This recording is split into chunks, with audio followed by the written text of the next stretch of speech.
Excuse is me, my seat. but I believe you're in my seat. The You don't words belong weren't here. loud, but they carried the kind of weight that makes an entire cabin Mr. pause. Mitchell is assigned to 2A. Devon Mitchell stood in the aisle of the first-class section, his calm voice aimed at the woman seated in 2A. He wasn't angry. He wasn't even tense. But the woman in his seat clearly didn't expect to be questioned, especially not by him. She didn't even look up at first. Her long, manicured fingers tapped aimlessly at her phone. Her designer handbag took up the entire adjacent seat tray. Her legs were crossed with the sort of confidence that said, "I belong here, and you don't." Devon gently cleared his throat, holding up his boarding pass like a peace offering. "Ma'am, seat 2A is mine. Would you mind double-checking yours?" Finally, she looked up, removing her sunglasses slowly. Her eyes met his, then flicked to the boarding pass. A flash of something, annoyance, arrogance, maybe disbelief, crossed her face. "This is my seat," she said bluntly.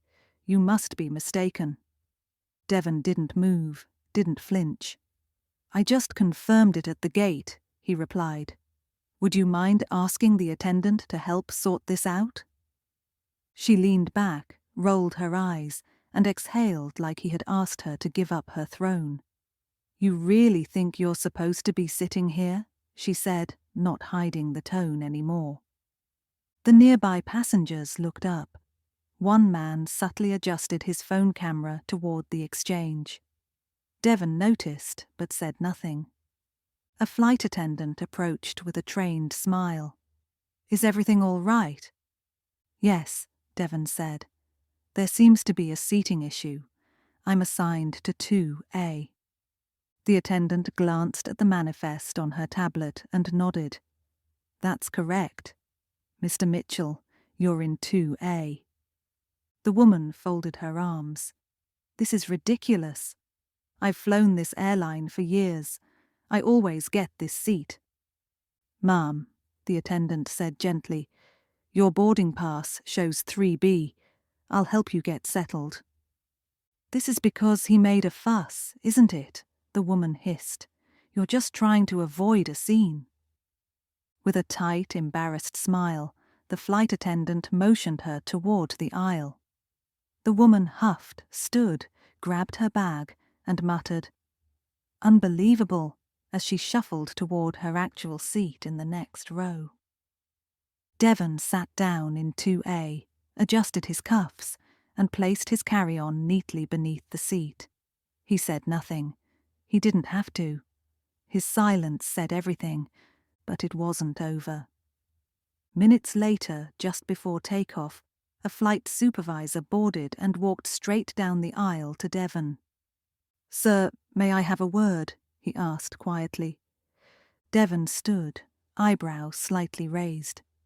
"We've received a complaint from a passenger," the supervisor said, motioning toward the galley. "She says you were aggressive, that you made her feel unsafe." Devon blinked once. "Aggressive?" The supervisor hesitated. "Did you threaten her in any way?" "Absolutely not," Devon replied. "I simply asked her to move from my seat." The flight attendant verified it. "Ask her." "I'm just doing my job, sir," the man said. "We're reviewing the cabin footage." "Good," Devon replied firmly. "You should also ask the man in 2C. He's been filming since the beginning." The supervisor nodded and walked off. Devon returned to his seat. The woman, now glaring from her aisle seat one row back, looked like she'd swallowed vinegar. And yet, despite her attempts to twist the situation, Devon's calm and presence were unshaken. He had lived this before. Not this exact scene, but the same story in different costumes. People assuming he didn't belong. People reacting to his confidence like it was a threat. But this time, he wouldn't just let it slide. He pulled out his phone. No anger in his face. just resolve. A few lines typed, a message sent. And somewhere, far beyond the airplane walls, a network quietly responded. Devon Mitchell wasn't just a man in a suit. He wasn't just a well-dressed black man traveling alone. He was the man who owned the very airline whose crew had just doubted him. The plane began to taxi, and the captain's voice crackled over the speaker. "We'd like to offer a sincere apology to Mr. Devon Mitchell for the earlier confusion. Thank you for your understanding." Gasps, whispers. Eyes flicked to him. Even the woman's confident posture began to wilt.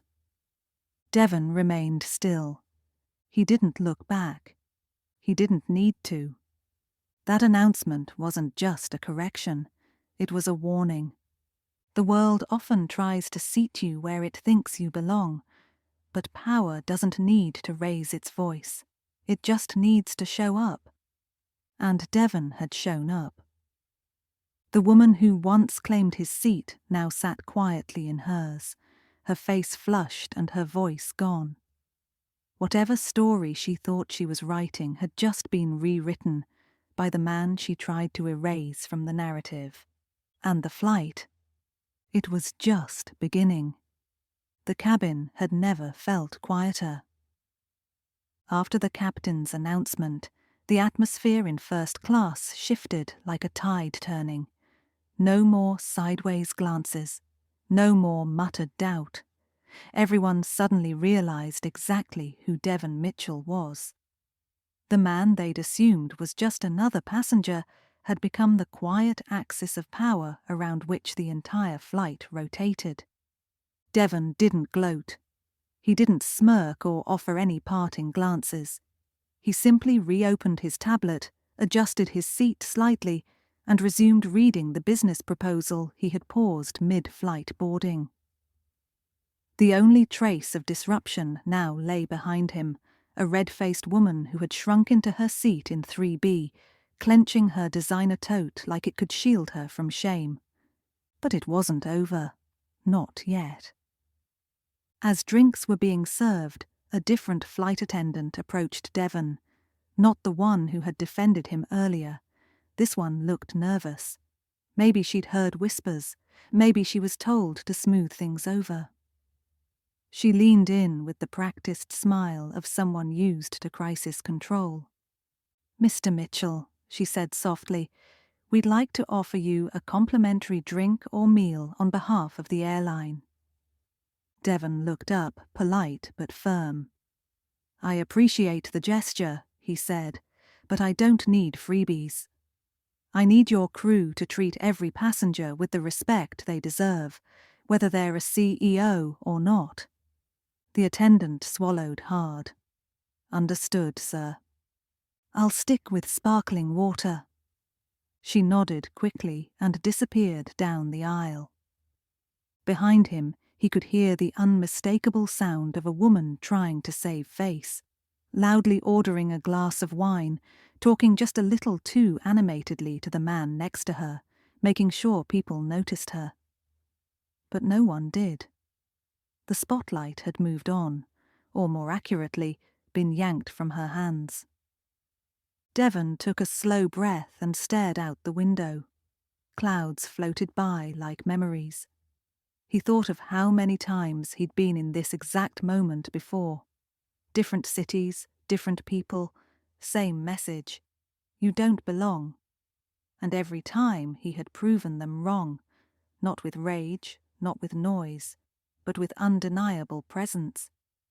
He was tired of it, though, tired of having to prove, tired of needing to show credentials just to be treated as human.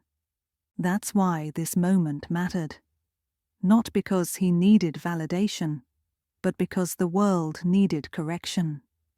The seat next to him, 2B, remained empty for most of the flight, until the attendant who had first helped him asked quietly, "Would you mind some company for a moment?"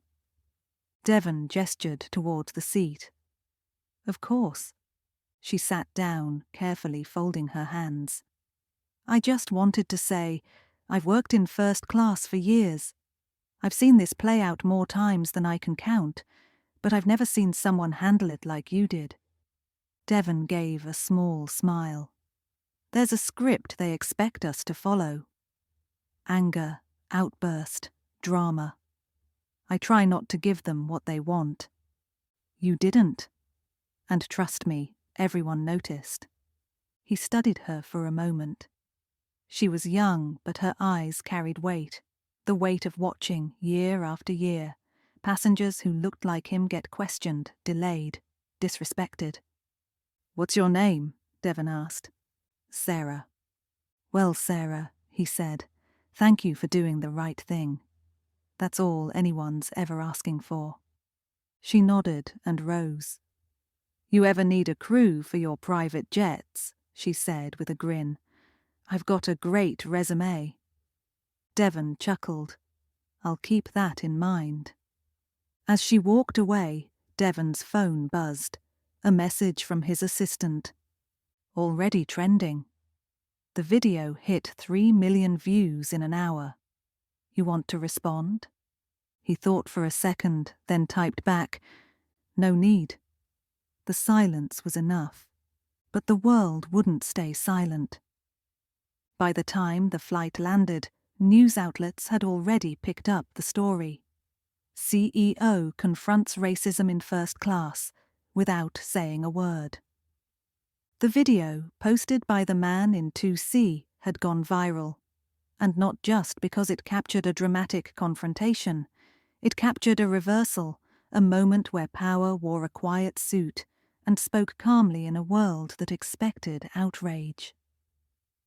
Airport security stood by the gate when they landed, not for Devon, but for protection. Reporters were already swarming outside the arrivals area. The airline's regional director waited nervously at the jet bridge. "Mr. Mitchell," he said, walking briskly alongside him. "On behalf of our entire team, I want to offer our sincerest apologies." "I'm not interested in apologies," Devon interrupted. The man blinked. "I'm interested in change, and I'll be watching to see what you do next." The director nodded, unsure how to respond. Devon walked past him, his steps measured, his face unreadable. The crowd parted like a curtain. Cameras flashed, microphones thrust forward. Reporters shouted questions. "Do you think this was racially motivated? Will you be suing the airline? Was this the first time something like this happened to you?" Devon stopped. He turned to face the cameras, the lights catching the edge of his jaw, his eyes clear and calm. "I won't answer those questions," he said, "because the real story isn't me. The real story is how many people live that moment every day, without a camera, without a headline, and without justice." He walked away. Behind him, the woman from 3B tried to disappear into the crowd, but the camera caught her face for just a second, enough to tell the world who she was. Devon never looked back. Because when you've spent your life being told to sit down, and you finally stand without raising your voice, the world hears you louder than ever. You made it personal the moment you touched my seat. Devon's voice from the video still echoed across social media feeds like a tidal wave that couldn't be stopped. But as the world reacted, dissected and applauded, Devon was already on the move, shifting from response to strategy. Back at his penthouse office in Manhattan, Devon sat across from his legal team and PR specialists. The skyline behind him shimmered in the early evening glow, a symbol of everything he had built with calculated precision and quiet resolve. His assistant, Lena, slid a tablet toward him.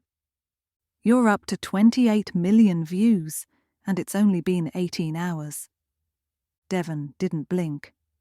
"How's the board reacting?" "They're furious," Lena said. "At the airline, not at you." Several of them are pushing for you to go public with a full statement." "I already made my statement," Devon said evenly, "on that plane." The lawyer, an older man with silver-framed glasses and the kind of cautious energy lawyers are trained to wear, cleared his throat. "Devon, legally speaking, you have grounds to sue: discrimination, defamation, emotional distress. We could—" "I'm not interested in filing lawsuits," Devon interrupted. "That's not the point." "Then what is?" Devon leaned forward, fingers laced on the table. "The point is changing the system so that the next time someone like me boards a flight, they don't have to prove they own the airline to be treated with dignity."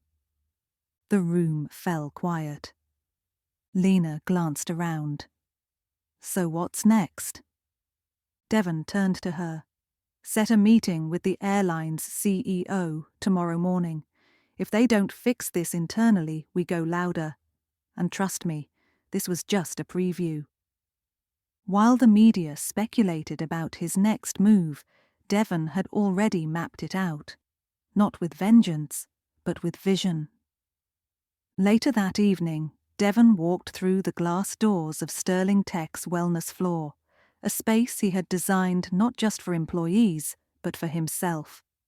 After years of boardrooms, business-class flights, and being second-guessed in every room he entered, Devon had carved out peace with precision. But tonight, that peace was a little harder to grasp.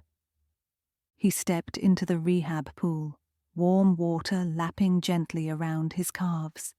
Every step was a silent battle, one he fought daily since the accident that confined him to a wheelchair years ago. Most people didn't know. They only saw the power suit, the composed exterior. But Devon's strength wasn't built in boardrooms. It was built in silence, in struggle, in every quiet step forward. As he gripped the stainless steel rail, a memory flashed across his mind. The first time he had fallen trying to walk again. How the doctor had said, "You may never stand again without assistance," and how Devon had smiled and replied, "Then I'll build assistance that works for me." He had. He always did. Back upstairs, his phone buzzed again. It was a message from Sarah, the flight attendant from the plane. "I know you probably don't remember me, but I just wanted to say thank you for not letting that moment pass quietly. You made it easier for all of us who have to watch that happen every day." Devon read the message twice, then typed, "I remember. Keep standing when it's hard. That's how change starts." The next morning, Devon arrived at the airline's Manhattan headquarters. No entourage, no bodyguards, just presence. A receptionist glanced up nervously. "Mr. Mitchell, they're expecting you." He was led into a sleek glass conference room where 4 executives waited, tight-lipped and over-prepared. The CEO, a man named Walter Brenner, stood up with a rehearsed smile. "Mr. Mitchell, thank you for coming. We sincerely regret—" "Don't," Devon cut him off gently. "Let's skip the script." Brenner blinked. "Excuse me? I didn't come for apologies. I came with a proposal." He placed a folder on the table. Inside, a 3-step corporate equity overhaul plan that Devon had personally overseen in just 12 hours. Staff retraining, bias response protocol, passenger equity reporting. And the kicker, an oversight board with full authority, half of which would be community advocates selected independently. Brenner scanned the documents. "This is intense." "It's necessary," Devon replied. "You have 2 choices. Implement this quietly with your name on the press release, or don't, and watch it go public with my name attached instead." A long silence. Then Brenner nodded once, slowly. "You drive a hard bargain." "No," Devon said, standing. "I drive change." He walked out before they could ask another question. Outside, Lena was already waiting by the car. "How did it go?" "It went," Devon replied. "Let's prep for phase 2. "Which is?" Devon looked at her, his voice even. "We build our own airline." Lena froze. "You're serious?" "Dead serious," he said. "Not a vanity project. A real airline. Inclusive hiring, human-first service, fair pricing. Let's disrupt this industry the same way we've done every other one." Lena's jaw slowly lifted into a grin. "You're going to start an airline because a woman didn't want to give you a seat?" Devon shook his head. "No. I'm going to start an airline because too many people think they can decide who belongs where. That ends now." That afternoon, social media exploded again, not because of the incident, but because of the announcement. Devon Mitchell was launching Echelon Air. The mission was simple: respect in every seat. The tagline was bold: "Air travel reclaimed." Comment sections flooded with excitement. Venture capital firms offered seed funding within minutes. Pilots and flight attendants from across the country began submitting applications. And quietly, in a shaded corner of the internet, forums lit up with fear. Devon Mitchell just declared war on the airline industry. He didn't see it as war, he saw it as Corey. "You made it personal the moment you touched my seat." Devon's voice from the video still echoed across social media feeds like a tidal wave that couldn't be stopped. But as the world reacted, dissected, and applauded, Devon was already on the move, shifting from response to strategy. Back at his penthouse office in Manhattan, Devon sat across from his legal team and PR specialists. The skyline behind him shimmered in the early evening glow, a symbol of everything he had built with calculated precision and quiet resolve. His assistant, Lena, slid a tablet toward him. "You're up to 28 million views, and it's only been 18 hours. Devon didn't blink. "How's the board reacting?" "They're furious," Lena said. "At the airline, not at you. Several of them are pushing for you to go public with a full statement." "I already made my statement," Devon said evenly, "on that plane." The lawyer, an older man with silver-framed glasses and the kind of cautious energy lawyers are trained to wear, cleared his throat. "Devon, legally speaking, you have grounds to sue. Discrimination, defamation, emotional distress. We could—" "I'm not interested in filing lawsuits," Devon interrupted. "That's not the point." "Then what is?" Devon leaned forward, fingers laced on the table. "The point is changing the system so that the next time someone like me boards a flight, they don't have to prove they own the airline to be treated with dignity." The room fell quiet. Lena glanced around. "So what's next?" Devon turned to her. "Set a meeting with the airline's CEO tomorrow morning. If they don't fix this internally, we go louder. And trust me, this was just a preview." While the media speculated about his next move, Devon had already mapped it out. Not with vengeance, but with vision. Later that evening, Devon walked through the glass doors of Sterling Tech's wellness floor, a space he had designed not just for employees, but for himself. After years of boardrooms, business-class flights, and being second-guessed in every room he entered, Devon had carved out peace with precision. But tonight, that peace was a little harder to grasp. He stepped into the rehab pool, warm water lapping gently around his calves. Every step was a silent battle, one he fought daily since the accident that confined him to a wheelchair years ago. Most people didn't know. They only saw the power suit, the composed exterior. But Devon's strength wasn't built in boardrooms. It was built in silence, in struggle, in every quiet step forward. As he gripped the stainless steel rail, a memory flashed across his mind. The first time he had fallen trying to walk again. How the doctor had said, "You may never stand again without assistance," and how Devon had smiled and replied, "Then I'll build assistance that works for me." He had. He always did. Back upstairs, his phone buzzed again. It was a message from Sarah, the flight attendant from the plane. "I know you probably don't remember me, but I just wanted to say thank you for not letting that moment pass quietly. You made it easier for all of us who have to watch that happen every day."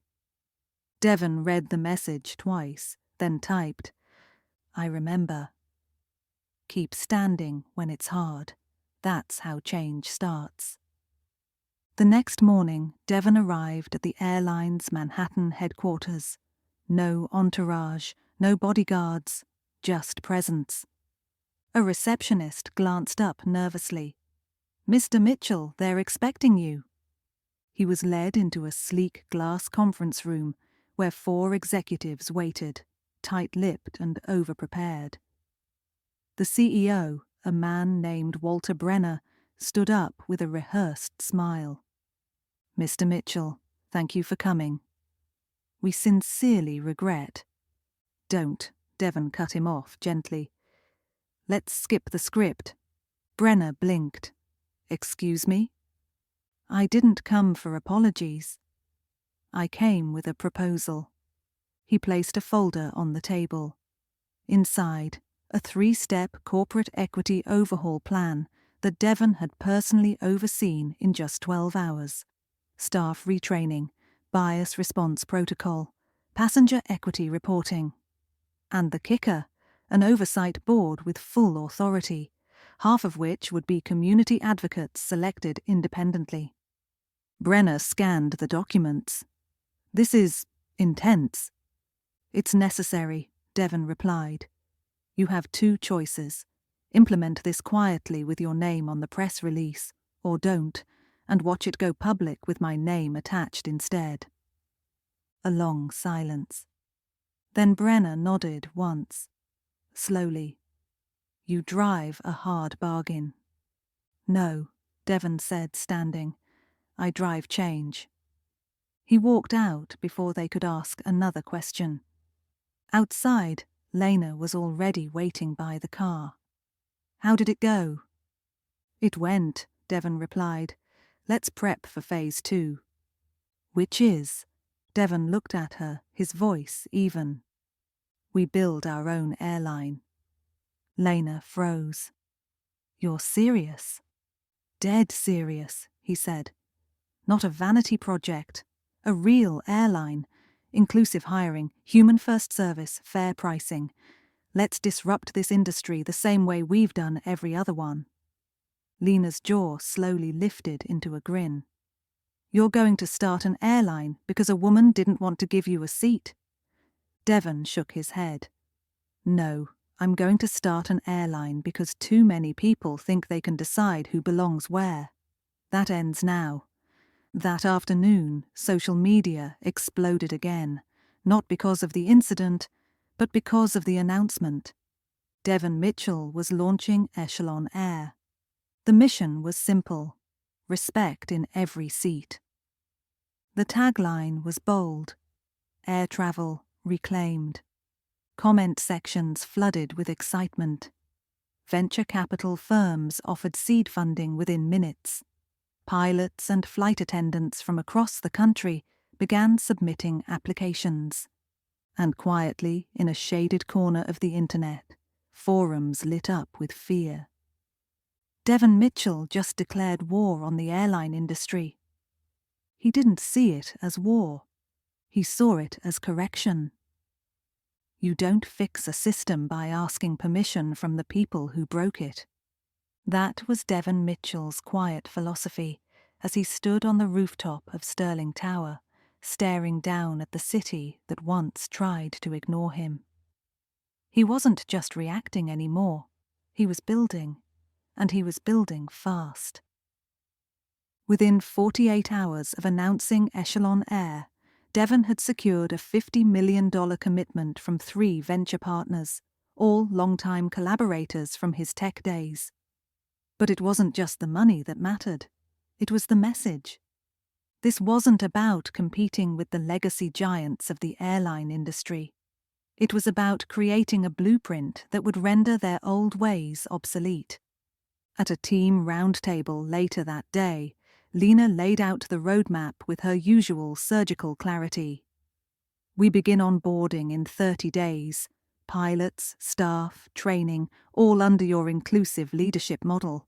And the first route, Atlanta to DC. Devon nodded. That's symbolic. Very, Lena agreed, especially considering what happened on that flight. He folded his hands. We'll name the inaugural aircraft the Maya Carter. A few team members exchanged looks. Lena asked gently, "Who's Maya Carter?" Devon looked up. His voice was soft but resolute.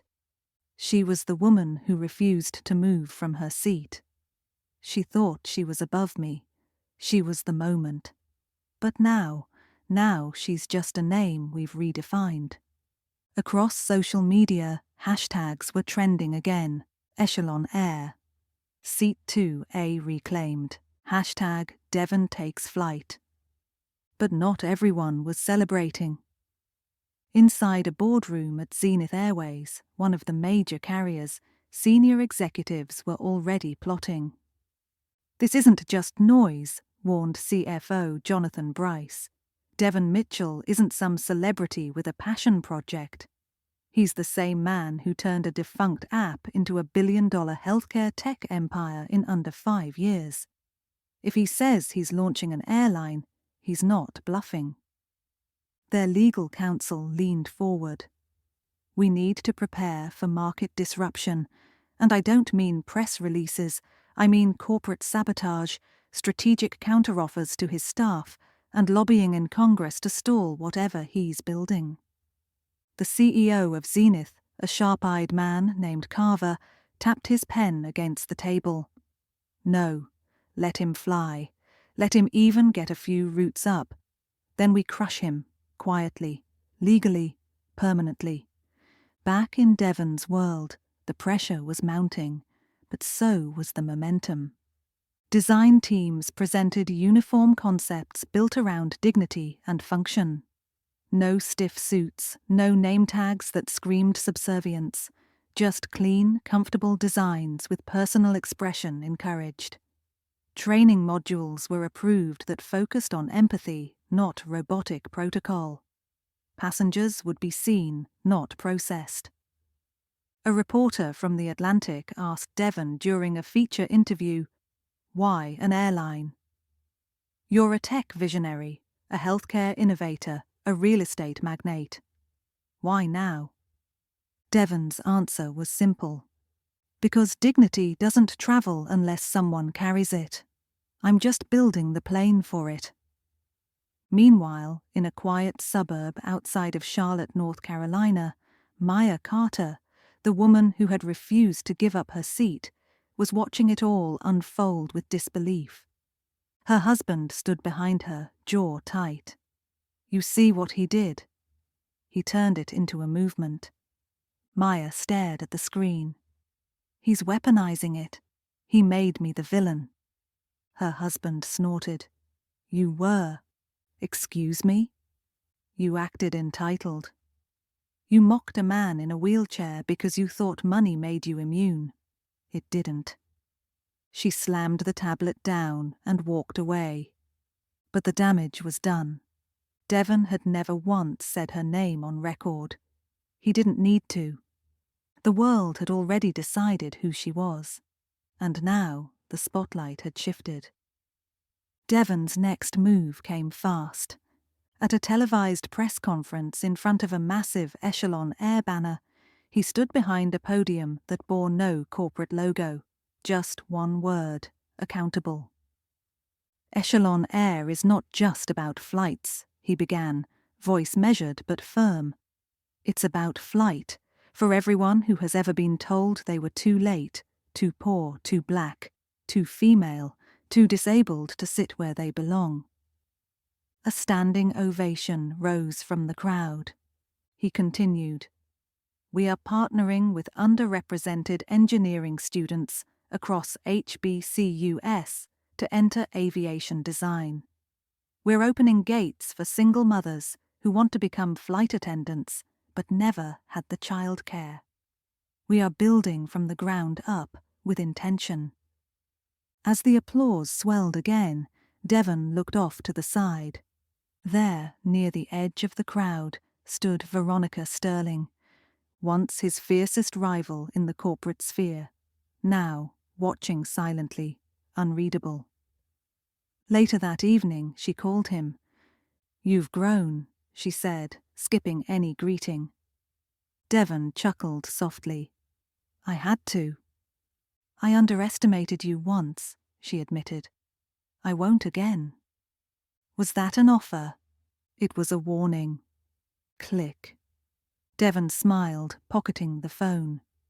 He knew exactly what her warning meant. The old world was noticing. The gatekeepers were rattling their fences, but it was already too late. He had already climbed over. The next morning, Devon arrived at the tarmac, where the prototype of the first Echelon jet gleamed under the sunrise. The mechanics stood proudly beside it, many of them black, Latino, women, faces not often seen in these positions. The chief engineer extended a hand. "Mr. Mitchell." "She's ready." Devon nodded. "So are we." As he boarded the steps to inspect the interior, Lena walked beside him. "The bookings are sold out for the next 6 months, over 200,000 emails in support, and CNN wants a sit-down." Devon paused mid-step. "And the pushback?" "Already started. Smear pieces, fake safety reports, even anonymous threats." He looked ahead at the plane's open door. "Good. That means they're scared." With that, he stepped inside. Echelon Air was no longer an idea. It was in the air. They called it disruption. He called it long overdue correction. Devon Mitchell never wanted to be the face of a movement. He wasn't chasing hashtags or headlines. But he understood something deeper: when power refuses to share the room, sometimes you build your own building. And that's exactly what Echelon Air had become, a tower rising out of the ashes of humiliation, and now, the world was watching that tower grow. The maiden flight of the Maya Carter was just 3 days away. The pressure on Devon's team was intense. Every detail, from the cabin lighting to the onboard messaging, had to align with the mission of equity, respect, and dignity. Inside the operations hub, Lena was fielding calls non-stop. "Do not approve that ad copy unless the tone is right. No savior narratives. No tokenism. We're not selling redemption. We're showing what right looks like." Devon, seated nearby, looked up. "What's the status of our guest list?" Lena glanced at the tablet. "All confirmed. Civil rights leaders, advocates, HBCU students, disability rights champions, and yes, the mayor of Atlanta will be on board." Devon raised an eyebrow. "That's bold of him. He wants a photo op." Devon leaned back. "He's going to get a lesson instead." Across town, the media engine was gearing up. Every major network wanted exclusive access. CNN, MSNBC, even Fox, though Devon had no intention of entertaining them. In a private conference room, Devon's publicist, Jordan, laid it out cleanly. "We picked 2 networks. The rest get pooled footage. This isn't about Devon Mitchell, it's about Echelon Air. Let the mission lead." Devon nodded. "And the mission's simple. We reclaim what was always ours, the right to move through the sky with respect." But not everyone agreed with the sentiment. In a luxury hotel suite overlooking Manhattan, executives from Zenith Airways, Continental Wings, and Polaris Global met behind closed doors. "We underestimated him," Carver from Zenith admitted. "He's not just building an airline. He's building loyalty. Brand tribalism. People aren't just booking tickets, they're pledging allegiance." A senior exec from Polaris leaned in. "So we hit him where it hurts. FAA inspections. Supply chain delays. Maybe a few accidental maintenance flags. Another nodded. Regulators are already sniffing around. Let's give them something to find. Back at Sterling Tower, Devon was preparing for the internal staff address. The night before the launch, the team gathered in the glass atrium. Lit with soft uplighting and lined with banners bearing a single phrase, "Everyone deserves to arrive with dignity." Devon stepped up. No podium. No script, just a truth they all needed to hear. "When I was 10, he began, I watched my mother get bumped off a flight. No apology. No refund. No explanation, just silence. And I swore to myself, if I ever got a seat at the table, I'd pull up a chair for everyone they pushed out." He paused, eyes sweeping the room. "Well, we didn't get a seat. We built the table." Applause. But not the clapping for a boss kind. The kind that said, "We feel this too." He nodded toward the team. "Tomorrow, when that plane takes off, we take off with it. Not just as a company, but as a message." That night, Devon barely slept. Not from anxiety, but anticipation. At 5:30 a.m., his driver pulled up to the private runway. The sun was still rising, casting gold over the tarmac. And there it was, the Maya Carter. Gleaming. Poised. Defiant, painted in bold matte black with gold trim, its tailfin bore a crest Devon had designed himself, an open door framed by wings. A promise. Reporters swarmed, cameras flashing, drones hovering. Devon stepped onto the red-carpeted mobile stairway, turning briefly to face the cameras. "You ready to change the sky?" A journalist shouted. Devon smiled. "I already did." Inside the aircraft, first-class passengers were settling in. There were no class dividers. No velvet ropes. Every section of the plane was designed with care: wide legroom, sensory-friendly lighting, quiet zones, multilingual support screens, and adaptive seating. Lena met him in the aisle. "Pilots ready. Weather's clear." Devon nodded. "Let's make history." As the engines roared to life, the cabin hushed. The in-flight welcome video played, not with stiff announcements, but with warmth. Faces from every background welcoming passengers, signing in ASL, speaking in multiple languages, and then Devon's voice came through, calm and real. "This is Echelon Air. We're not flying above you. We're flying with you." Takeoff was smooth, but at 30,000 feet, things took a turn. Lena approached from the cockpit with a tight expression. "You need to see this." Devon followed her to the onboard secure comms tablet. A direct alert from their legal counsel: breaking, FAA to open surprise audit of Echelon fleet. Major carriers reportedly involved. Prepare statements. Devon blinked. That was fast. Lena didn't flinch. "They're scared." He stared out the window at the clouds. "Good." Meanwhile, the internet exploded. Hashtag Echelon takes flight. Hashtag Maya Carter launch. Hashtag Devon did that. A live streamed. Feed of the maiden voyage racked up 1.2 million views in 3 hours, but as the plane began its descent into D.C., another story was brewing. In a small office in downtown Washington, a young junior attorney named Camilla James was scrolling through the FAA report. She saw something. An irregularity. A conflict of interest. A name that shouldn't be on a regulatory team. Former Zenith legal director now appointed to the inspection committee. She picked up the phone. "Mr. Mitchell's team? I have something you'll want to see." Back in the cabin, the landing gear lowered. Passengers leaned toward the windows, some crying.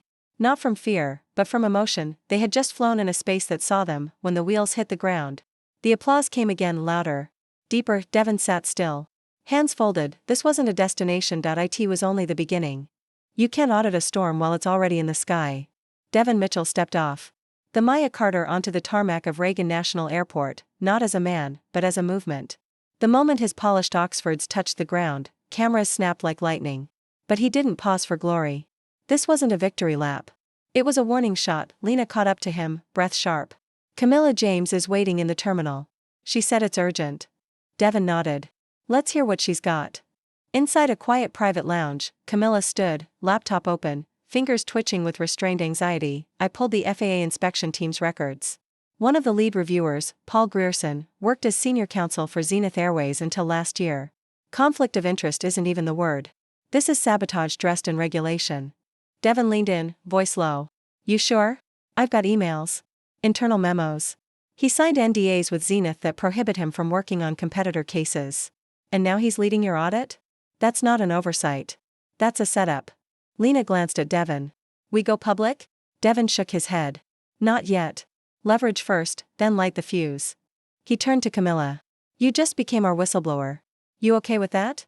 She didn't blink. "I became a lawyer to fight, not to fold." By the time Devon reached his downtown hotel suite, the energy had shifted. His phone buzzed with messages, some congratulatory, some threatening.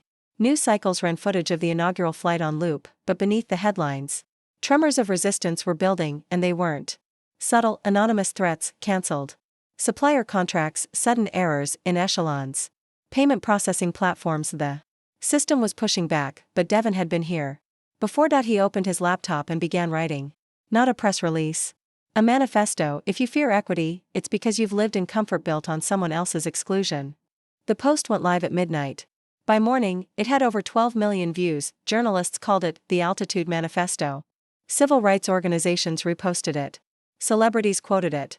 Students painted its words on campus sidewalks, and in boardrooms across America, executives panicked. He's not running an airline, said one news anchor. He's reshaping the psychology of travel. 2 days later, Devon received a discreet message. Private meeting. U.S. Department of Transportation. No press. Lena insisted on coming. You're not walking into a federal office alone while we're being hunted in the sky. They arrived under tight security. In the mahogany-paneled conference room. 3 senior officials sat stiffly across the table. One cleared his throat. Mr. Mitchell, thank you for coming. We're concerned about escalating tensions in the aviation space. Echelon's rapid rises? Disrupting certain industry norms. Devon stared. Disrupting monopolies is the point. The woman to the right leaned in. We're getting pressure to slow you down. Not shut you down, but regulate more tightly. Maybe suspend some routes. Temporarily. Devon's smile was quiet. Deadly. You ever try to put a storm in a bottle? Silence. He continued. I don't need your permission to fly. I need you to stop weaponizing policy for people who think the skies belong to them. The youngest official finally spoke. We're not the enemy, Mr. Mitchell. Devon stood. Then stop acting like one. On the way out, Lena whispered, we just walked through the eye of the storm. He nodded. Now we let it spin. That afternoon, the Zenith sabotage story broke. Camilla's documents had been leaked anonymously, but strategically, to multiple outlets. The FAA's conflict of interest exploded into public scandal. Grierson was suspended, the audit was postponed indefinitely, and Echelon's stock doubled in value within 72 hours, but Devon wasn't celebrating. He was planning the next move. At Sterling Tower, he called an emergency summit of Black executives, Latina founders, indigenous entrepreneurs, and disabled tech innovators. This isn't just about Echelon. We're building the backbone of a new economy. One that doesn't beg to be included. One that includes itself by design. From that room came the blueprint for the Echelon Equity Fund, a $500 million investment vehicle seeded by Devon's personal fortune. It would fund businesses that had been locked out for generations, not with pity capital, but power capital. Meanwhile, the old guard scrambled. Zenith Airways issued a shaky apology. Polaris Global released a tone-deaf ad claiming to support diverse skies. Continental Wings tried to partner with a few influencers. But the internet dragged them for tokenism. Devon watched it all like a chess master watching pawns panic. They still don't get it, he told Lena. We're not asking to be seen. We've already taken the spotlight. They're just blinking. Then came the call that changed everything. It wasn't from a journalist or a politician. It was from Maya Carter's father, Devon, the older man said, voice weathered with wisdom. I saw the footage. You flew her name higher than any of us dreamed. Thank you. Devon's throat tightened. He replied softly, no, sir. Thank you. You raised the reason I built this. That night, on the roof of Sterling Tower, Devon stood alone under the stars. He thought of every gate he'd been stopped at, every seat he'd been denied, every condescending voice that told him to calm down. And now, the sky was different, not fixed. Not finished, but different. He whispered into the night air, we're still flying, Maya. And in the distance, a faint engine roar answered back, this seat wasn't given to me. I built the plane. The next morning began not with coffee or headlines, but with subpoenas. 3 major airlines, Zenith, Polaris, and Continental Wings, were being investigated for coordinated anti-competitive practices. The Department of Justice wasn't just curious anymore. It was angry. Lena read the memo aloud in Devon's office. They shared route maps, pricing models, and blackout periods over the past 10 years. That's collusion, plain and simple. Devon didn't even look up from his laptop. That's the sound of a glass ceiling cracking under pressure. But this wasn't just about market sabotage. Something bigger was happening. The International Air Transport Association, IATA, sent a formal invitation. Devon had been asked to speak at the Global Aviation Equity Conference in Geneva. It was a gathering of regulators, investors, airline CEOs, and critics. You sure about this? Lena asked as they prepared. It's their turf. Their tone. Their rules. Devon straightened his collar. Then I guess it's time someone rewrote the rules. The Geneva conference wasn't like any room Devon had walked into before. The air smelled of polished ego. CEOs in $1,000 suits shook hands with smug diplomacy. Everyone wore power like perfume, but when Devon took the stage, silence fell. Not because they respected him, but because they expected him to beg. He didn't. "I'm not here to ask for access," Devon began, voice even. "I'm here to expose the fact that many of you have monetized denial. You didn't build systems to fly people. You built systems to keep people out." One executive shifted uncomfortably. Devon continued. "A black CEO entering the aviation industry wasn't supposed to happen. A wheelchair-accessible luxury fleet named after a black woman? You laughed. You leaked documents. You sent threats. But we're still here." He paused, then hit harder. "And you know what's worse than your racism? Your fear. Because if one of us breaks through, the rest of us will see the cracks." The room held its breath when Devon stepped off stage. Half the crowd avoided his eyes, the other half stood in thunderous applause. Back in DC, while social media trended #WingsOfJustice and #FlyWithEchelon, Devon sat alone on his balcony, watching the planes overhead. They looked so small from here. So arrogant. So unaware of the sky changing around them. That night, Lena burst into his study. "Congress wants you. Not for a photo op. For testimony." Devon raised an eyebrow. "They're opening a hearing on discrimination in federal aviation grants. They want you to speak." He closed the folder in front of him. "Then I'll do more than speak." The hearing was televised. The opening statement by Senator Grayson, a man whose campaign was funded by Zenith lobbyists, was polite. Sharp-edged. "Mr. Mitchell, your company has been described as both revolutionary and disruptive. How do you respond to concerns that Echelon is destabilizing the industry?" Devon's reply was calm. "Disruption is what happens when an industry has refused accountability for decades. If truth shakes the walls, maybe the walls needed shaking." Another senator chimed in. "Some believe your personal wealth gives you unfair leverage. That you're making this about race?" Devon didn't flinch. "Wealth gave me tools. But experience gave me purpose. And if telling the truth about racial bias makes you uncomfortable, maybe that's because it's still true." Gasps echoed in the chamber. Later that day, when clips of Devon's testimony went viral, students in over 40 universities held impromptu flyouts, protests where they showed solidarity with Echelon by canceling flights with its competitors. Echelon bookings surged by 130% in one weekend. Meanwhile, back at headquarters, Maya's mother arrived. Devon hadn't seen her in person since the dedication ceremony. She walked slowly, a cane in hand, grief and grace etched into her face. "I read your words," she said. "Every single one. You didn't just build this for Maya. You made her eternal." Devon stepped forward, unsure if he should speak. She touched his arm gently. "Keep going. Just don't let them turn your sky into theirs." That night, Devon stood in the hangar of the Maya Carter, walking alongside the aircraft's gleaming exterior. His fingers brushed against the nameplate. "For Maya. For all." He whispered, "You were the reason. You are the wings." Suddenly, Lena appeared behind him. "We've got an issue. 2 of our pilots were flagged during a random security check. Same 2 who testified about Zenith's discrimination. Coincidence?"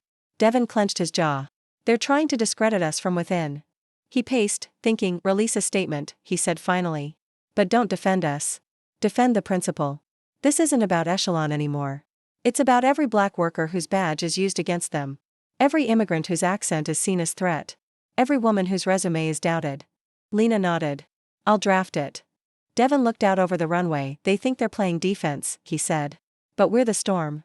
3 days later, Devon stood at the entrance of a high-rise conference room in Manhattan. The view stretched across the city, glass, stone, and sky stitched together in cold silence. But inside that room, the mood wasn't cold. It was boiling. The CEOs of Zenith, Polaris, and Continental Wings sat across a massive oak table. Legal teams flanked each side. A mediator was present. But power was thick in the air, and Devon could smell its desperation. Polaris's CEO leaned forward first. "Let's be civil, Mr. Mitchell.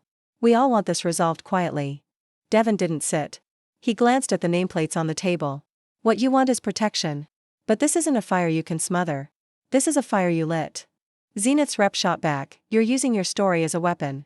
Devon didn't blink. "And you're using your silence as a shield." He placed a folder on the table. Slowly opened it. Inside, flight crew rosters, audio recordings, texts between airline staff referencing, keeping image consistent, keeping them out of premium. Delay the quota, pilot. It was damning. Devon looked each man in the eye. "You built an empire on whispers. I'm here to speak loudly." The mediator tried to regain control. "Perhaps there's a settlement." Devon cut him off. "This isn't about money. This is about justice. You humiliated a woman on my airline. You blacklisted pilots for having melanin. You locked exit doors on people like me before we even entered the terminal. Continental Wings' CEO rubbed his forehead. Then what do you want? Devon finally sat down, folding his hands. Public apology. Industry-wide policy reform. Mandatory diversity audits every 6 months, published transparently. Zenith's rep laughed. You're dreaming. Devon stood again, calm and steady. No, he said. You're waking up. By nightfall, the story had broken. CNN aired the leaked audio. The New York Times ran the headline. Devon Mitchell exposes aviation's deep discrimination problem. But it wasn't the news that hit the hardest. It was the letter. A handwritten note arrived at Devon's office. No return address. Just a name signed at the bottom, James Carter. Maya's father. The letter read, You don't know me. And I never wanted the spotlight. But if my daughter's name is soaring across the skies because of you, then the least I can do is say this, thank you. You gave her story a landing it never got in life. Keep flying. For her. For all of us. Devon folded the letter carefully. Placed it in the drawer beside the Echelon charter license. 2 documents. One a symbol of flight. The other, of purpose. Meanwhile, Echelon's stock continued to rise. Not because of PR. But because the public finally believed in a company that didn't pretend neutrality. Devon had become more than a CEO. He had become a movement, but movements attract enemies. Devon was due to speak at a university panel in Atlanta. The event was open to the public. A threatening note was slipped under his hotel room door. If you land here, you'll never take off again. Security urged him to cancel. Devon didn't. On stage. Under bright lights, he opened with no apology. Some think fear can ground truth. But fear only proves truth matters. The crowd erupted. Midway through the event, a student asked, What do you say to people who think this is all performance? Devon answered without hesitation. I say this isn't a performance. This is survival with a microphone. This is a seat we had to carve out of stone and steel. This is reality. And if it shakes you, maybe you should ask why the truth was hidden from you for so long. That quote would be replayed in thousands of classrooms, board meetings, and community halls for years to come. Later that week, Devon visited Maya's high school in Detroit. They had named the auditorium after her, the Maya Carter Hall of Flight. A mural stretched across the back wall. Maya, smiling in her Echelon jacket. Planes above her. A crowd behind her, diverse, determined, proud. Devon stood before a room of teenagers, all watching him like he descended from the clouds. He didn't give a speech. He told a story. Once, someone told me I didn't belong in first class. That I must have wandered in by mistake. But they didn't know that seat was built from every door they tried to close on me. They didn't know that I owned the sky they tried to block. One girl in the front row whispered, He's talking about me. And he was, not just her, all of them. Back at headquarters, Lena approached Devon with a new proposal. A foundation, the Maya Fund.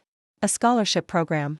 A mentorship wing, and a legal arm to defend transportation workers facing racial injustice. You started something unstoppable, she said. Devon looked out the window again. The sky no longer felt cold. It felt ready. Months passed, but the impact didn't fade, it deepened. Devon stood before a global audience in Geneva, Switzerland, having been invited to speak at the United Nations. The invitation wasn't just about his role as a CEO. It was about the story that shook the world. The story that started with a seat and turned into a civil rights movement in the skies. The moderator introduced him not as a billionaire or businessman, but as the man who forced the aviation industry to look in the mirror. As Devon approached the podium, silence settled like mist. He looked over delegates from more than 90 countries, some skeptical, some curious, others nodding with quiet admiration. He began without theatrics. It wasn't supposed to be me, he said. That seat could have been taken from any black passenger. It was. Repeatedly.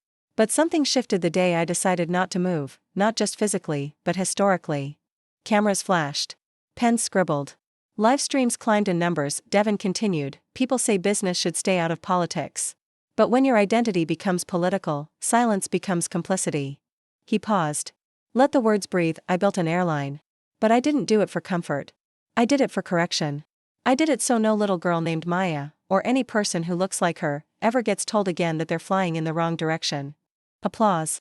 Not polite, but thunderous. Backstage, global transportation officials approached him, one after another. Some offered partnerships. Others sought guidance. A few, quietly, apologized, but one interaction stayed with him most. A delegate from South Africa, an older woman with sharp eyes and silver braids, took Devon's hand. We fought to reclaim our land, she said. You fought to reclaim your seat. Both battles needed courage. You have ours. That moment made the sleepless nights worth it. Meanwhile, Back in the US, Echelon's influence expanded beyond aircrafts. Public buses in Atlanta were retrofitted with accessible technology developed by the Echelon Innovation Lab. Train stations in Chicago received design overhauls based on Echelon's inclusive models. Every improvement carried the Maya Fund logo, but with success came scrutiny. A conservative pundit on national television accused Devon of racial profiteering, claiming he was capitalizing on identity politics to expand his empire. Devon didn't respond with a press release. He responded with numbers. Under Echelon's new hiring policies, Black pilot representation increased by 28%. Passenger satisfaction across demographics had never been higher. Shareholder returns grew 17% quarter-over-quarter. More than 2 million children accessed STEM scholarships through the Maya Fund. Devon stood at a press conference and said, "If that's profiteering, then let the profit be justice." The crowd erupted. One reporter asked, "How do you keep going when you're constantly challenged?" Devon smiled. "Because every challenge reminds me that I'm facing forward, and not turning back." That line went viral. Meanwhile, Lena quietly expanded the fund's mission. They launched the Flight Forward Fellowship, which funded young Black engineers, pilots, and entrepreneurs entering transportation. Applications flooded in, not just from the US, but from Ghana, the UK, Jamaica, Brazil, and South Africa. Devon attended the first graduation. Each student came on stage, received a certificate, and told their dream. "I want to design jets that run on solar energy. I want to lead the FAA. I want to build my own airline." Devon clapped for everyone. But one student paused before taking the mic. He looked Devon straight in the eye. "My father cleaned planes for a living. They never let him dream. But because of you, I'm building what he only imagined." Devon didn't say a word. He just placed his hand over his heart and nodded. Later that night, Devon sat alone on his balcony. The city buzzed below, but his mind was quiet. He looked at the photo framed on the table beside him, Maya Carter, in her Echelon uniform, smiling without apology. Then his phone buzzed. A message from Lena, "Need you at HQ tomorrow. Something big." The next morning, Devon walked into the conference room expecting another investor meeting. Instead, he found Lena standing beside a scale model of a new aircraft. Echelon's next chapter. "What's this?" Devon asked. She smiled. "The Maya line. All new fleet. All nation initiative." He stepped closer. The side of the model plane read, "Echelon Maya, we rise together." Lena explained, "Every new jet will be named after a civil rights figure. Flight numbers will correspond to historic milestones. In-flight programming will include stories from the movement. And we're going global." Devon was stunned. "This is massive." Lena added, "And overdue." The Maya line launched the following spring. The inaugural flight? From Montgomery, Alabama, where Rosa Parks refused to give up her seat, to Washington, D.C., where policies are still shaped today. The passengers?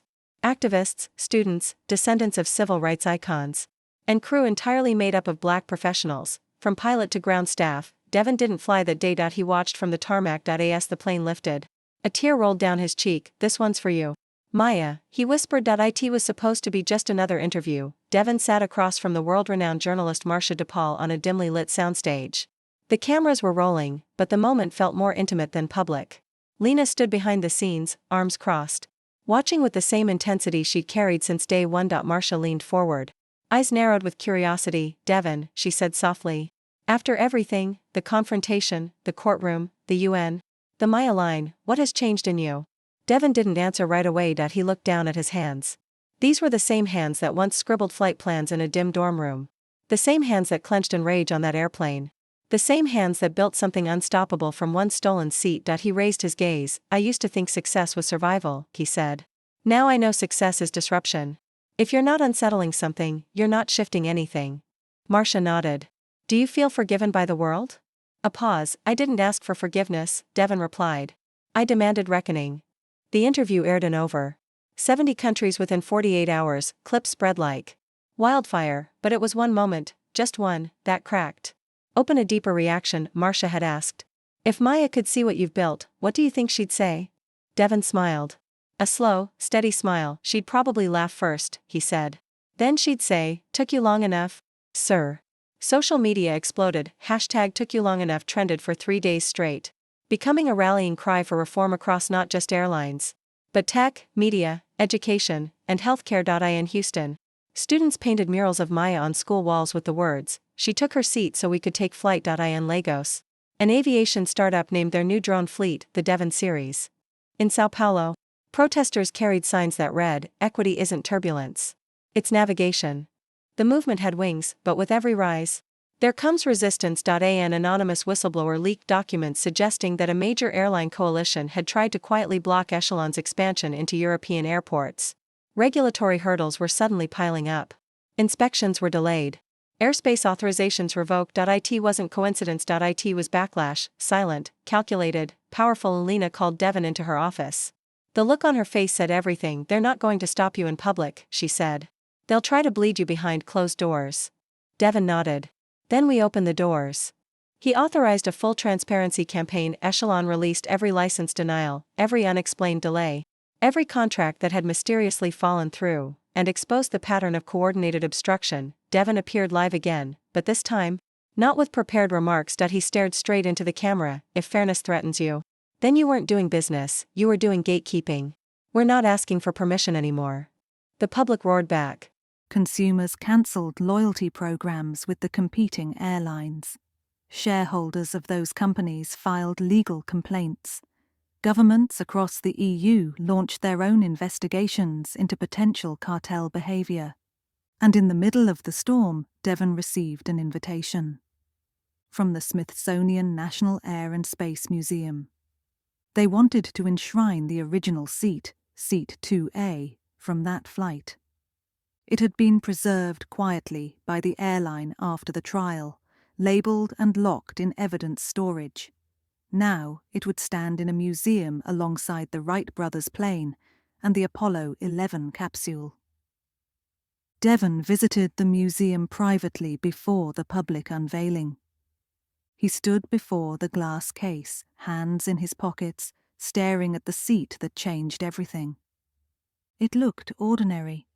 Upholstery slightly worn, armrest scratched, safety card tucked in. But that seat had sparked something history would never forget. Lena appeared beside him, quiet. "You ready to let it go?" she asked. Devon shook his head. "I'm not letting it go. I'm letting the world carry it forward." The next morning, the public unveiling drew crowds so large they had to shut down Constitution Avenue. Devon gave a short speech. "Museums preserve memory, but they also preserve mistakes, so we don't repeat them. This seat isn't about comfort, it's about confrontation." Applause followed. Back at headquarters, Devon and Lena prepared for their next venture, Echelon Earth, an eco-conscious wing of the company that would focus on zero-emission travel solutions, accessible urban transport, and training programs for underserved youth interested in climate tech. It wasn't just about mobility anymore. It was about sustainability, about intersectional justice. One evening, Devon received a call from a woman named Janice Carter, Maya's mother. They hadn't spoken since the fund's early days. Her voice was soft but firm. "I watched everything," she said. "Every speech, every flight, every kid wearing that logo. I just wanted to say, you did what you said you would." Devon's throat tightened. He didn't interrupt. "But," she added gently, "don't stop here. Maya didn't sit down so you could stand still." "I won't," he promised. They didn't say goodbye. They just understood. That night, Devon walked the halls of Echelon HQ alone. He paused before the portrait of Maya, framed near the entrance. Her smile, fierce, wide, unapologetic, greeted every visitor. And beneath it, engraved in steel, she didn't just refuse to move. She moved the world. They said the skies belonged to everyone, but Devon Mitchell knew better. They belonged to those bold enough to reclaim them. Echelon Earth's launch was just weeks away, and Lena had turned her corner office into a war room. Maps of underserved transit zones covered one wall. Diagrams of solar-powered electric jets were taped to another. There was no press yet, no ads, no teasers. This was a mission, not a marketing campaign. "We're going to rewrite how cities move," Lena said, circling a section of Southside Chicago. "We start here. We build where the big players never even look." Devon nodded. "Let them follow. We'll be too far ahead." At a quiet press conference held at a community center, not a Hilton ballroom, Devon revealed Echelon Earth's mission: zero-emission vertical takeoff vehicles, free pilot training programs for underprivileged youth, public-private partnerships to electrify school transport, a commitment that 40% of all hires would come from disenfranchised communities. The audience wasn't full of executives. It was full of mothers, teachers, city planners, and students. A 14-year-old girl in the front row raised her hand. "Mr. Devon," she said shyly, "will girls like me be able to fly these planes too?" Devon smiled. "Not only will you fly them," he replied, "you'll build them, lead them, name them, and own the skies they fly through." The applause shook the room. But not everyone was clapping. Behind the scenes, airline lobbyists, automotive giants, and fossil fuel stakeholders began placing pressure on Echelon's investors. Subtle threats emerged. Licensing paperwork began vanishing in transit. Technical audits failed for reasons no one could explain. Even Devon's longtime legal advisor called him late one night. "They're not going after your brand anymore," she warned. "They're going after your structure. If they can't discredit your mission, they'll destabilize your foundation." Devon took a breath. "Then we dig deeper roots." He convened a global strategy call the next day. 200 participants, activists, technologists, lawmakers, educators, and youth representatives, joined in. The call wasn't about asking for help. It was about forming a coalition. "We are not a company," Devon told them. "We are a counterforce. Every time they try to shut a door, we're going to build an airstrip. From Nairobi to New Orleans, from Karachi to Kingston, offers poured in. Land for test sites, grants for STEM programs, local airspace clearance." It wasn't just resistance anymore. It was revolution. And still, amid all the change, Devon returned to one place every week without fail: the seat. Seat 2A, enshrined in the Smithsonian, had become more than an artifact. It had become a destination. Tour groups booked in advance. College students took selfies beside it. Civil rights tours added it to their itineraries. One morning, Devon arrived before opening hours, escorted quietly by a curator who understood the weight of the moment. He sat beside the display, eyes lingering on the plaque. This seat was once denied to a man who had earned it. He turned the denial into a declaration and changed history in the process. Devon exhaled. He remembered that moment, the white woman looking smug, the flight attendant apologizing to her, not to him, the humiliation boiling beneath his skin. He remembered the silence that followed, the rage he swallowed, and the decision he made not to disappear, but to disrupt. The museum doors opened. Tourists began trickling in. Devon stood quietly and slipped away. He didn't need the world to see him looking back. He was already moving forward. That afternoon, Lena stormed into his office, hair windblown, phone still in her hand. "You need to see this," she said, tossing the phone on his desk. A video was going viral, again. It showed a young black teen being removed from a local flight in Mississippi, accused of fraud for using a scholarship voucher for his ticket. The footage was grainy, but the pain was clear. The boy didn't shout, he didn't protest. He just looked at the officer and whispered, "But I did everything right." Devon didn't speak. He just picked up his coat and walked out. Within 12 hours, Echelon had purchased the entire flight route from that city to its surrounding hubs. Devon gave a press briefing on the tarmac. This young man did everything right. The system still did everything wrong, so we're replacing the system. The boy's name was Elijah. He was invited to tour Echelon HQ. He met engineers, sat in simulators, talked to pilots. Devon gave him a small pin at the end, a miniature silver seat. Elijah held it in his hand, speechless. "You don't owe anyone silence," Devon told him. "The skies are noisy. Let them hear you." The noise got louder.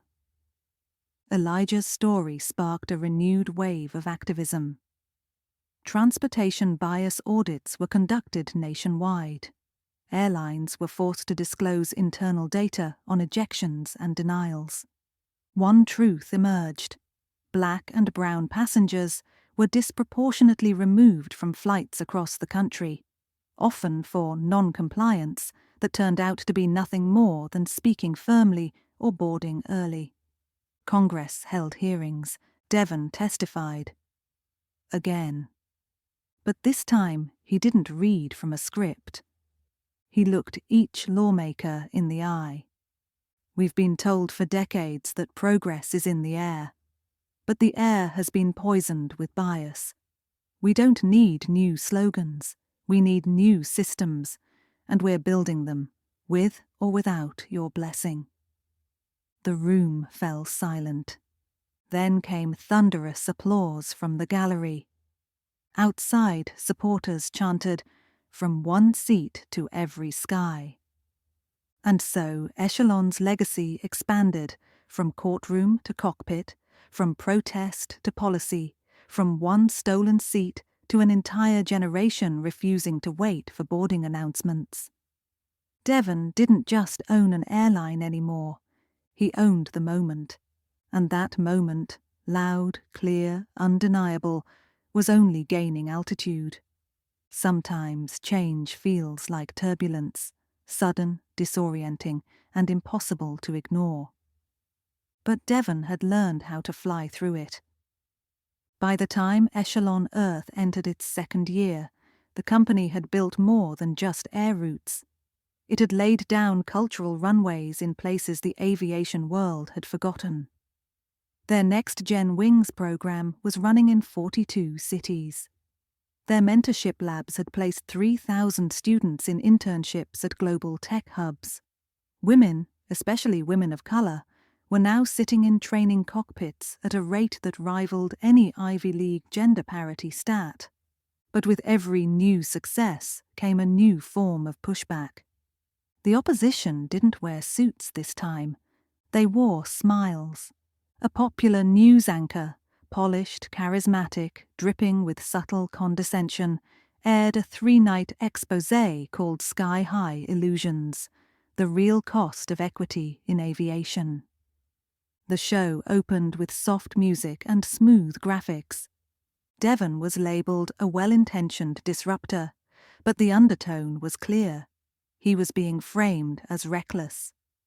The anchor questioned everything: Echelon's safety measures, the hiring quotas, the sustainability models, the financing structure. But the real hit came in episode 3.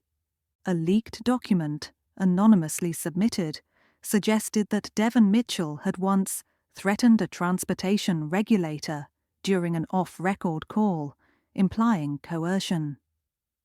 It was a lie, but it spread faster than truth. The hashtags trended, blogs picked it up. An inquiry was announced by the Transportation Ethics Review Board. Investors grew jittery. One even pulled funding, citing public image volatility. Devon didn't flinch. He booked an exclusive interview with the same anchor. Everyone advised against it. He walked into the studio without notes, without makeup, No pre-approved talking points, just truth. The interview aired live. Millions tuned in. The anchor began with a smirk. "Mr. Mitchell, many believe your movement is moving too fast, that the skies aren't ready for such radical reform." Devon leaned forward, calm and sharp. The skies were never the problem. The people trying to keep others grounded are. Applause erupted across social media before the broadcast even ended. In the next segment, the anchor tried to corner him with the leaked document. "Did you or did you not raise your voice to a federal transportation officer last fall?" Devon didn't blink. "I raised my voice because my community has been silenced for decades. If that's the charge, I plead guilty." The studio fell silent. The anchor fumbled for a pivot. Too late. The clip exploded. Overnight, #guilty of speaking rose to #1 on every major platform. Artists sampled it in songs. Protesters printed it on signs. Students wore it on jackets. 2 days later, the Transportation Ethics Review Board quietly closed the investigation. No further action recommended. And just like that, echelons soared even higher. But Devon wasn't celebrating. He was preparing, because he'd seen what came next. That winter, a leaked report revealed a major airline conglomerate had initiated secret talks with a coalition of fossil fuel suppliers, lobbying to place restrictions on public subsidies for clean air transit programs. Their goal? Choke off momentum.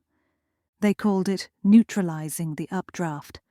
Devon called it war, and he didn't come unarmed. He'd been building partnerships quietly with indigenous communities who had sovereign air rights over key geographic zones, with African drone delivery startups who understood micro-routing logistics better than any Western tech firm, with urban policy scholars mapping the racial geography of neglected air infrastructure. It was no longer just about one airline. It was about air justice. Meanwhile, Lena was working on something big, something she hadn't even shown Devon yet. She called it Project Lift. One evening, she pulled him into the prototype hangar. There, beneath a massive tarp, sat a gleaming aircraft unlike anything he'd seen. Small, sleek, solar-paneled, zero-carbon footprint, designed not for luxury, but for maximum community utility. "This is for the people who don't make the headlines," she said, voice trembling. "For the elder who needs cancer treatment 3 towns away.